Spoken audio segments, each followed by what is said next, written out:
ጀምሮ ጌታችን መድኃኒታችን ኢየሱስ ክርስቶስ ባስተማረው ትምህርት መነሻነት ይሆናል። አምላካችን በጉባኤያችን መሃል ተገኝቶ እንዲያስተምረን ቅዱስ ፈቃዱ ይሁንልን።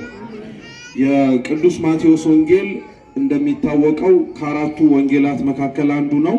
እንግዲህ ወንጌላት ጌታችን መድኃኒታችን ኢየሱስ ክርስቶስ በምድር በነበረበት ጊዜ ላይ ያስተማረውን የቃሉን ትምህርት በእግሮቹ ተመላልሶ ያደረጋቸውን ነገሮችና በመጨረሻም ደግሞ ለሰው ልጅና ለዓለም ሁሉ ድህነት ሲል የከፈለውን የቤዛነት የመስዋዕትነትን ሥራ ጽፈው መዝግበውልን የምናገኛቸው መጽሐፍት ናቸው። ወንጌላት በቤተ ክርስቲያናችን ያላቸው ስፍራ ክርስቲያኖች የሐዲስ ኪዳን የመጀመሪያዎቹ 4 መጽሐፍት ናቸው ተብሎ ከመናገር ባለፈ እኒህ ቅዱስ የሆነው የጌታችን የመድኃኒታችን የኢየሱስ ክርስቶስ ታሪክ ተጽፎ የምናገኝባቸው ትምህርቶቹም ጭምር የምንሰማባቸው መጽሐፍት ከቅዱሳት መጽሐፍት በሙሉ ትልቅ ክብርን የሚሰጣቸው።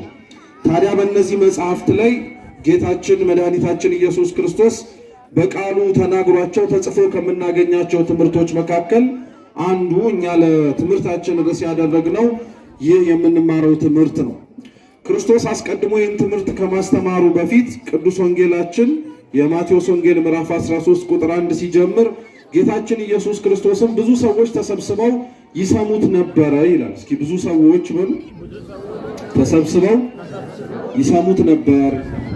ክርስቶስ አምላካችን ከ5 በላይ ገበያ ሕዝብ እየተከተለው ባለበት ቦታ ላይም ጭምር እየተገኘ የቃሉን ትምህርት ይሰማ የነበረ ታላቅ የሆነ አምላክና መምህር ነው።